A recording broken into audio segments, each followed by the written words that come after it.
भारत सपूत YouTube channel पर आए हुए सभी जिज्ञासु महानुभावों का एक बार फिर से हार्दिक स्वागत और अभिनंदन है। चलिए आज का वीडियो शुरू करते हैं। आज के वीडियो में हम लेकर उपस्थित हुए हैं कि योग का अभ्यास कैसे शुरू किया जाए अथवा योग में प्रवेश कैसे किया जाए। तो इन्हीं विषयों को लेकर हम आपके सामने उपस्थित हुए हैं। तो चलिए वीडियो शुरू करते हैं। तो योग में प्रवेश से पूर्व हमें खटकर्मों को करना अनिवार्य है योग सिद्धि के लिए। यदि हम खटकर्म नहीं करते हैं तो वो कौन सा योग है जिसे करके हम योग सिद्ध कर सकते हैं। तो योग सिद्धि के लिए परम आवश्यक है कि हम खटकर्मों को करें। यदि हम खटकर्म नहीं कर पाते हैं तो क्रिया योग से योग का आरंभ करें। तो चलिए क्रिया योग में 5 क्रियाओं को हम आपके साथ आज साझा करते हैं। उन 5 क्रियाओं के नाम, सर्वप्रथम जो क्रिया करेंगे वो प्रणाम क्रिया होगा। उसके बाद चक्रपाण क्रिया करेंगे, फिर हस्त उत्तान क्रिया करेंगे, फिर कटि संचालन क्रिया, फिर कटि कोण क्रिया। इन 5 क्रियाओं की उपयोगिता और यह योग में कैसे सहायक है इसे आप देखिए, जानिए। नए योगाभ्यासियों के लिए सर्वप्रथम क्रिया योग से योग में प्रवेश करना उचित है। क्रिया योग के माध्यम से योग में प्रवेश हो जाता है। फिर क्रिया योग हमें राजयोग तक पहुंचा देता है और राजयोग हमें घट योग तक पहुंचा देता है और घट योग हमें हठ योग तक पहुंचा देता है और हठ योग तत्वों का ज्ञान करा देता है। तो चलिए आरंभ करते हैं क्रिया योग के उन 5 क्रियाओं को जिनसे योग में प्रवेश किया जा सकता है। तो चलिए क्रिया योग के प्रथम क्रिया है प्रणाम क्रिया। प्रणाम क्रिया हम कैसे करते हैं? प्रणाम क्रिया करने के लिए हम सबसे पहले खड़े हो जाएंगे। प्रणाम क्रिया में ये प्रणाम की मुद्रा रहेगी और यह प्रणाम क्रिया होगा कैसे? इसके लिए सबसे पहले हम अपने दोनों हाथों को, हथेलियों को ऐसे सूर्य के सामने, सूर्य की रोशनी के लिए बिल्कुल ऐसे खुला रखेंगे और पुनः इसे यूँ उठाएंगे और इसे यूँ ऊपर ले जाके पुनः प्रणाम की स्थिति में आएंगे और पीछे जाते हैं। यहाँ से स्पष्ट आएगा ये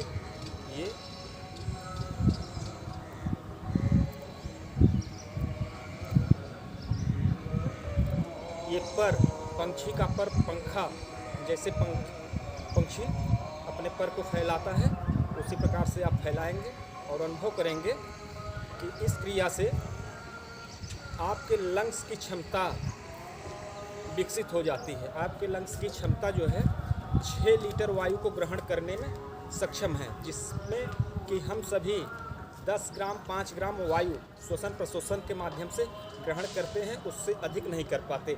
अच्छे योगाभ्यासी भी जो होंगे वो भी अपने लंग्स का सिर्फ 8 और 10% ही प्रयोग कर पाते हैं, उससे ज़्यादा नहीं। तो सर्वप्रथम हम अपने लंग्स को,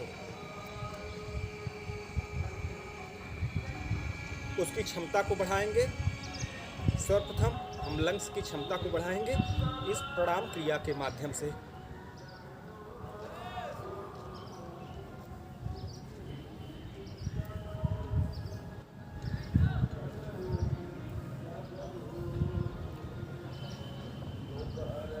इससे आपका लंग्स पूरा खुल जाएगा और श्वास ज़्यादा भरने की क्षमता हो जाएगी आपकी। अब आते हैं दूसरे क्रिया पर, चक्रपाण क्रिया। चक्रपाण क्रिया क्या होता है? चक्रपाण क्रिया में हम अपने दोनों हाथ को यूँ बिल्कुल ऐसे हथेलियों को खोलेंगे और एक दूसरे हाथ को एक दूसरे विपरीत अवस्था में रखेंगे। एक हाथ का पंजा हमारा यूँ सामने रहेगा, दूसरे हाथ का पंजा यूँ पीछे खुल जाएगा। और चक्रपाण क्रिया को 2 प्रकार से करेंगे।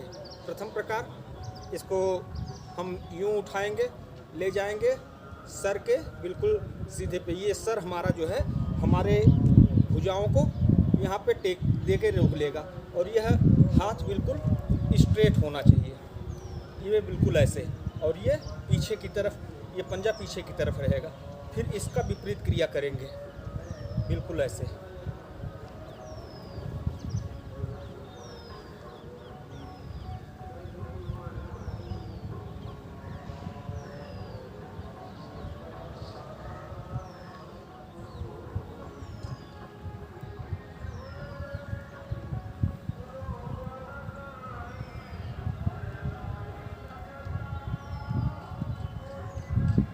सर्वप्रथम इसे धीरे धीरे करेंगे, फिर उसके बाद इसकी गति को बढ़ाते जाएंगे। इससे आपके लंग्स की क्षमता बढ़ेगी और लंग्स अपने प्रॉपर वर्क को सही तरीके से करेगा। आप इस क्रिया में आपका श्वसन प्रश्वसन भी स्वाभाविक स्वरूप में आ जाएगा। आपके स्कंध स्नायु दुर्बलता दूर होगी। अब दूसरी प्रणाम चक्रपाण क्रिया की दूसरी विधि। अभी दूसरी विधि में, पहली विधि में हमने सर के सामने अपने भुजाओं को रखा। अब यही भुजाएं हमारी थोड़ा पीछे की स्थिति में होंगी, ये पूरा यहाँ तक आएंगे। तो चलिए शुरू करते हैं।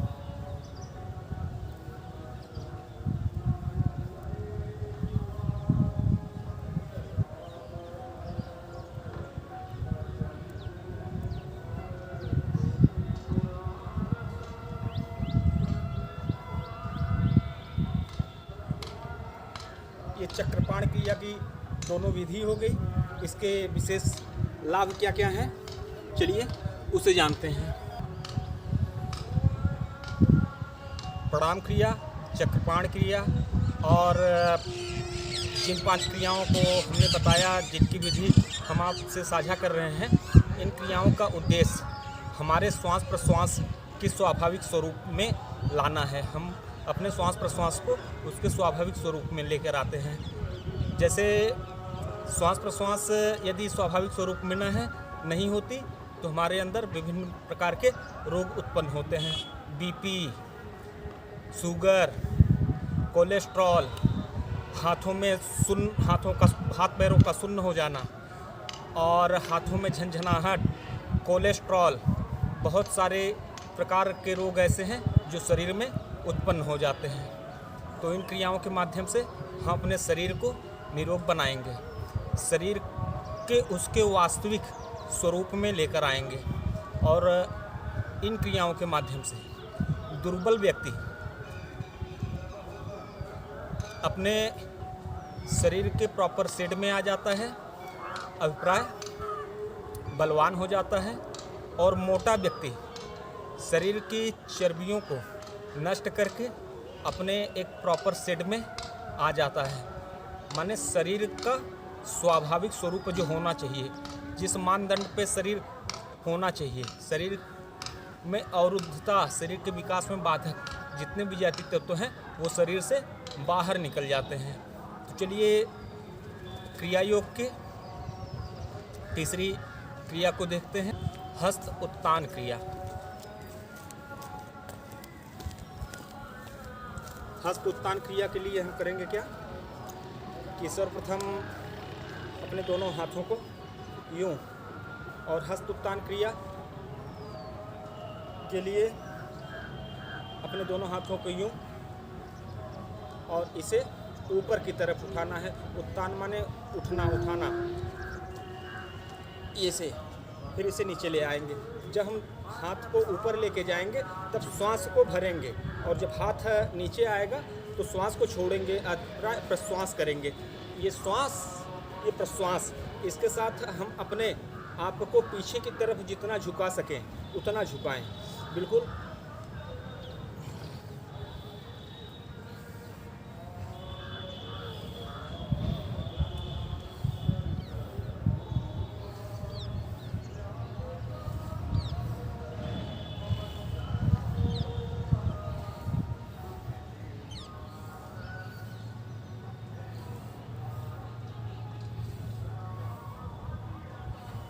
ये हस्त उत्तान क्रिया। अब चौथी क्रिया है मेरु संचालन क्रिया। मेरु संचालन क्रिया क्या होती है, चलिए उसे देखते हैं, जानते हैं।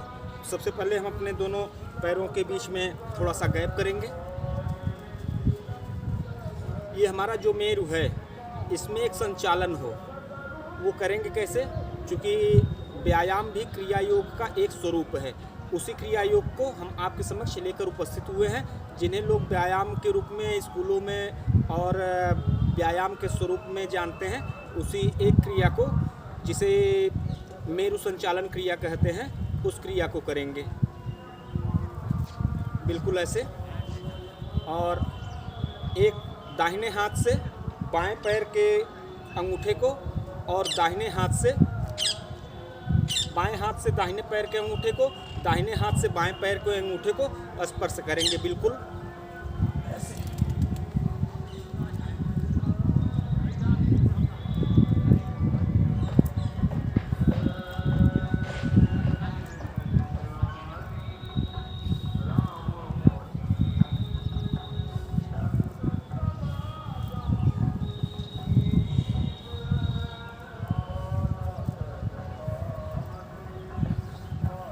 ये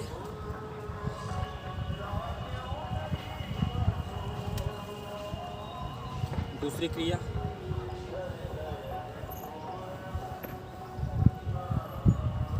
इसके फिर विपरीत दिशा में।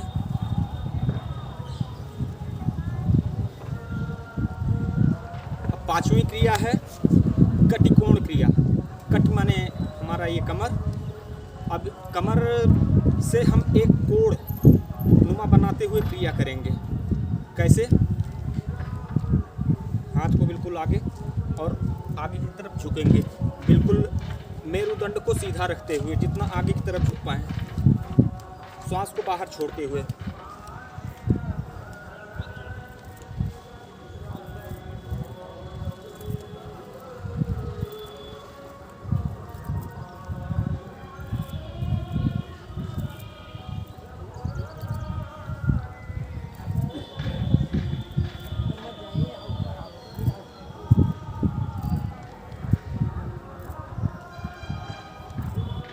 दूसरा कटकोण क्रिया की दूसरी विधि, पैरों में थोड़ा सा गैप करेंगे।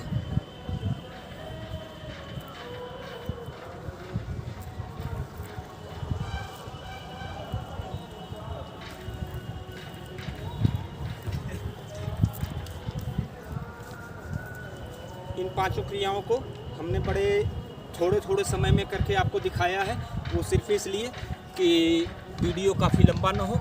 इस क्रियाओं को करते करते आपको पसीना आ जाएगा, ठंडी में गर्मी का अनुभव होने लगेगा, सारे वस्त्र आप उतार देंगे और पसीना हो जाने पर पसीने को कपड़े से न पोंछेंगे, उसे शरीर में ही मर्दन करेंगे और वह पसीना जब बिल्कुल सूख जाए, इस क्रिया को कर लेने के बाद कुछ देर आराम करेंगे। आराम करने के पश्चात आप स्नान करेंगे।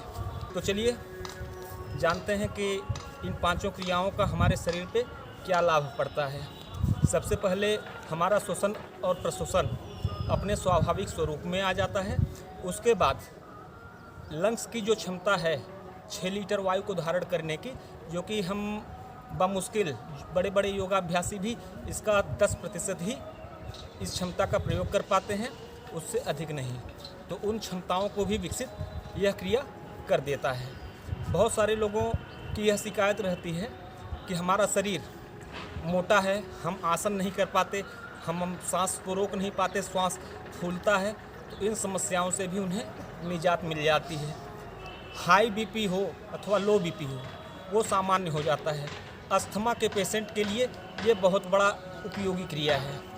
टीबी, ब्रोंकाइटिस, लंग्स के किसी भी प्रकार का इन्फेक्शन इस क्रिया से दूर हो जाता है। हमारे स्नायु, हमारी धमनियाँ और हमारे सिराएँ खुल जाते हैं। जब हम हाथ फैला के इसका संचालन करते हैं तो हमारे पैर के अंगूठे नाखून के पास से लेके हाथ की उंगलियों के नाखून जो हैं, इन पर एक तनाव पड़ता है, उसकी पूरी की पूरी स्टिचिंग हो जाती है और उस स्टिचिंग से हमारा शरीर खुल जाता है, जिससे हम किसी भी आसन को लगाने में सहजता प्राप्त करते हैं।